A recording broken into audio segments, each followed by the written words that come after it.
Donc voilà le Talmud, puisqu'on a fini la partie Pessarim hier, nous allons continuer avec Shabbat.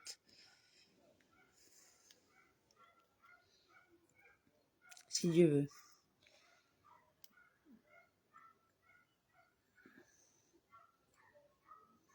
Voilà. Alors DAF 2a sur Shabbat. Alors Minra. Les actes d'exécution d'un domaine public vers un domaine privé ou vice-versa, qui sont interdits le Shabbat, sont principalement deux actions fondamentales qui comprennent les 4 cas du point de vue d'une personne à l'intérieur du domaine privé et des actions fondamentales. Actions qui comprennent les 4 cas du point de vue d'une personne extérieure dans un domaine public. La Mishnah précise comment se déroulent ces 8 cas. Afin de répondre à cette question, la Mishnah cite des cas impliquant une personne pauvre et un propriétaire. Le pauvre se trouve à l'extérieur dans le domaine public et le propriétaire à l'intérieur, dans le domaine privé. Le pauvre soulevait un objet du domaine public et tendait la main dans le domaine privé. Il remettait l'objet entre les mains du propriétaire. Dans ce cas, le pauvre accomplissait le travail interdit de transporter la totalité du domaine public dans le domaine privé. Ou encore, le pauvre a mis la main dans le domaine privé, après un objet des mains du propriétaire et l'a emporté dans le domaine public. Dans ce cas, le pauvre accomplissait le travail interdit de passer du domaine privé au domaine public dans sa totalité. Dans ces deux cas, parce que le pauvre a effectué la totalité du travail interdit, il est responsable et le propriétaire est exonéré. La Mishnah cite deux cas supplémentaires. Dans ces deux-ci, le travail interdit est effectué par le propriétaire qui se trouve dans le domaine privé. Le propriétaire a soulevé un objet du domaine privé, a étendu sa main dans le domaine public et a placé l'objet entre les mains du pauvre. Dans ce cas, le propriétaire effectue les travaux d'exécution du domaine privé vers le domaine public, dans leur intégralité. Ou encore, le propriétaire a mis la main dans le domaine public et a pris un objet des mains du pauvre et l'a emporté dans le domaine privé. Dans ce cas, le propriétaire effectue le travail de transport du domaine public vers le domaine privé dans sa totalité. Dans ces deux cas, parce que le propriétaire a effectué la totalité du travail interdit, il est responsable et le pauvre est exonéré. Il existe 4 cas supplémentaires dans lesquels ni le propriétaire ni le pauvre n'ont effectué le travail dans son intégralité. Et donc, ni l'un ni l'autre n'est responsable. Le pauvre a étendu la main dans le domaine privé, et soit le propriétaire a pris un objet de sa main et l'a placé dans le domaine privé, ou le propriétaire remettait un objet entre les mains du pauvre et le pauvre emportait l'objet dans le domaine public. Dans ces cas, et dans les deux suivants, l'axe de transférer l'objet d'un domaine à un autre était accompli conjointement par deux personnes, le pauvre et le propriétaire. Parce que chacun n'a effectué qu'une partie du travail interdit, tous deux sont exemptés. De même, dans le cas où le propriétaire a étendu sa main dans le domaine public, et soit le pauvre a pris un objet des mains du propriétaire et l'a placé dans le domaine public, soit le pauvre a placé un objet entre les mains du propriétaire, le propriétaire a transporté l'objet dans le domaine public. Parce que chacun n'a effectué qu'une partie du travail interdit, tous deux sont exemptés. Nous avons appris dans notre Mishnah les actes à accomplir le jour du Shabbat sont deux qui en composent 4. De même, nous avons appris dans la Mishnah dans le traité Shevuot les serments sur une déclaration qui, lorsqu'ils sont violés, rendent quelqu'un susceptible d'apporter un sacrifice pour le péché sont deux qui composent 4. Les deux premiers cas qui sont mentionnés explicitement dans la Torah sont celui qui a juré qui accomplira une action spécifique à l'avenir et celui qui a juré de s'abstenir d'accomplir la dite action. Sur la base d'une amplification dans le langage de la Torah, deux autres cas sont ajoutés. Celui qui a juré avoir accompli une action spécifique dans le passé et celui qui a juré de ne pas avoir accompli la dite action. DAF 2b. De même, en ce qui concerne la conscience de l'impureté rituelle, il existe deux cas qui en comprennent 4. Il est interdit à celui qui est rituellement impur d'entrer dans le temple ou de consommer un objet consacré. Cependant, celui qui viole involontairement cette grave interdiction n'est obligé d'apporter un sacrifice pour sa transgression que s'il était clairement conscient de son statut rituellement impur avant et après la commission de la transgression. Les deux cas de transgression involontaire dans ce domaine sont celui qui était conscient et a ensuite oublié qu'il était rituellement impur, puis soit a mangé de la viande consacrée, soit est entré dans le temple et ensuite rappelé qu'il est rituellement impur. Deux cas supplémentaires sont celui qui était conscient de son statut rituellement impur, mais ignorait que la nourriture qui s'apprêtait à manger était consacrée et la mangeait ou l'ignorait qu'il était sur le point d'entrer dans le temple et il entra. Les signes d'affliction de la lèpre sont au nombre de 2 qui en composent 4. La Torah Lévitique 13 mentionne 2 types de signes d'affliction en ce qui concerne la lèpre, le Bahéret et le Séret. 2 signes secondaires supplémentaires d'affliction ont été ajoutés. Ils ne sont pas aussi blancs que ceux décrits dans la Torah. Par conséquent, il existe 2 dérivés de Baéret et du Séret. La Mishnah de Shavuot mentionne également que les actes accomplis le jour du Shabbat sont 2 actions de base qui en comprennent 4.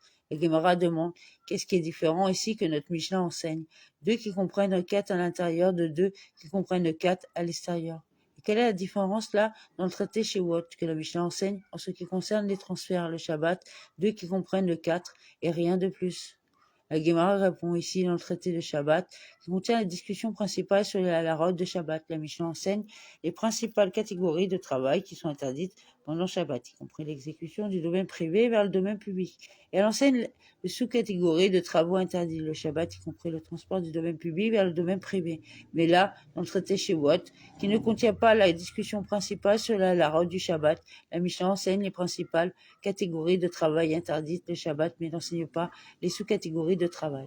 La Gemara demande quelles sont les principales catégories de travail interdites le Shabbat? Ce sont des actes de réalisation du domaine privé vers le domaine public. Cependant, la Gemara objecte. Les actes d'exécution ne sont qu'au nombre de 2. Il y a le cas du propriétaire qui sort un objet du domaine privé et le remet entre les mains du pauvre dans le domaine public, et le cas d'un pauvre qui prend un objet des mains du propriétaire dans le domaine privé et l'emporte dans le domaine public. Quels sont les 2 cas supplémentaires évoqués par la phrase? 2 qui composent 4 dans le traité Shavuot.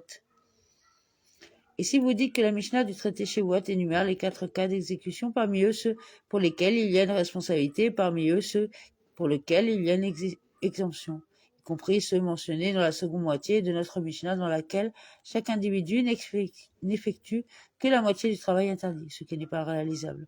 La Mishnah de Shavuot enseigne l'interdiction d'accomplir le Shabbat parallèlement au signe d'affliction de la lèpre.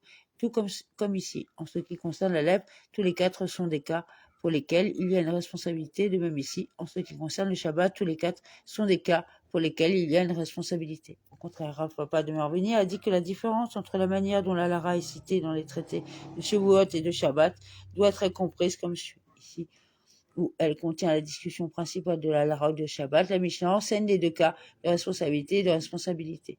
Les cas d'exonération, c'est-à-dire les cas d'exécution pour lesquels on est responsable par la loi de la Torah, ainsi que ceux pour lesquels on est exonéré par la loi de la Torah. Cependant, là où elle ne contient pas la discussion principale sur la halachot du Shabbat, la Mishnah enseigne les cas de responsabilité, mais n'enseigne pas les cas d'exonération.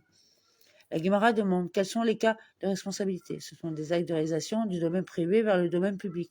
La Gemara objecte qu'il n'y a que 2 actes d'exécution, l'exécution en se tenant debout à l'intérieur et l'exécution en se tenant debout à l'extérieur. Quel est le sens de l'expression dans Shavuot, lesquels comprennent 4? La Gemara répond, il est possible d'arriver à un total de 4. Des cas de transfert du domaine public vers le domaine privé sont également énumérés dans le traité Shavuot. Par conséquent, il y a 2 cas d'exécution et 2 cas d'introduction. La Gemara objecte. Dans Shavuot, la phrase « Les actes d'exécution sont enseignés dans la Mishnah » et non les actes d'exécution. Rav Ashi de Marbini a dit le Tana dans Shavuot se réfère également à l'exécution comme à l'exécution. Qu'est-ce que je sais cela? D'où est-ce que je sais cela? De ce que nous avons appris dans une Mishnah. Celui qui transporte un objet du domaine à un autre est responsable. N'avons-nous pas également affaire à un cas où il transporte du domaine public vers le domaine privé, et pourtant la Mishnah le qualifie d'exécution? Et quelle est la raison pour laquelle le terme exécution est utilisé pour désigner un acte de réalisation? Le Tana qualifie d'exécution tout acte qui consiste à soulever un objet de son emplacement et à le transférer dans un autre domaine. Réaliser ne désigne pas seulement le fait de sortir un objet de sa maison. Il s'agit plutôt d'une représentation générale du déplacement d'un objet du domaine dans lequel il se trouve vers un autre domaine. Ravina de Marbini a dit, notre Mishnah est également précise, et son langage nous amène à la même conclusion que l'expression. Les actes à accomplir, le Shabbat, ont été enseignés dans notre Mishnah, mais immédiatement un cas de réalisation était articulé. Le premier cas répertorié dans notre Mishnah concerne le pauvre qui remet un objet entre les mains du propriétaire, ce qui est un cas de transfert du domaine public vers le domaine privé. La Gemara note en effet concluant que le terme exécution fait également référence à l'exécution. Rabat de Marbeni a dit, le langage des Mishnayot ne pose aucune difficulté. Le Tana de ces deux Mishnayot n'enseigne pas. Les actes à accomplir pendant le Shabbat, il enseignait plutôt. Les domaines du Shabbat, la version correcte de la Mishnah est la suivante. Les domaines du Shabbat sont deux qui en composent quatre. Et selon le Sotana, il y a 4 cas. Ce travail interdit dans ces deux domaines, à l'intérieur et à l'extérieur. Rava Matana demeure béni, dit Abéi demeure béni. La Mishnah parle de 2 qui comprennent le 4 à l'intérieur et de 2 qui comprennent le 4 à l'extérieur, pour un total de 8. Il y a cependant une difficulté. S'agit-il de 8 cas? Ils sont 12. Et en regardant de plus près, dans les 4 cas de la dernière partie de la Mishnah, le propriétaire et le pauvre accomplissent chacun une action individuelle contribuant au travail globalement interdit d'exécution ou d'exécution. Par conséquent, il y a 4 actions dans la première partie de la Mishnah et 8 actions dans la deuxième partie. Abbaye de Marbéni a répondu. D'après votre raisonnement, il s'agit de 16 actions. Car même dans la première partie de notre Mishnah, celui qui reçoit l'objet et celui qui place l'objet participent chacun à l'accomplissement d'une action interdite. Il y a donc un total de 16 actions. Rab Matana de Marbéni a dit à Abbaye, ce n'est pas difficile comme cela est admis. Voilà. On continuera DAF 3a sur le Shabbat. Merci pour votre écoute. Mettez un like, qu'il soit référencé, puis surtout partagez. Merci beaucoup.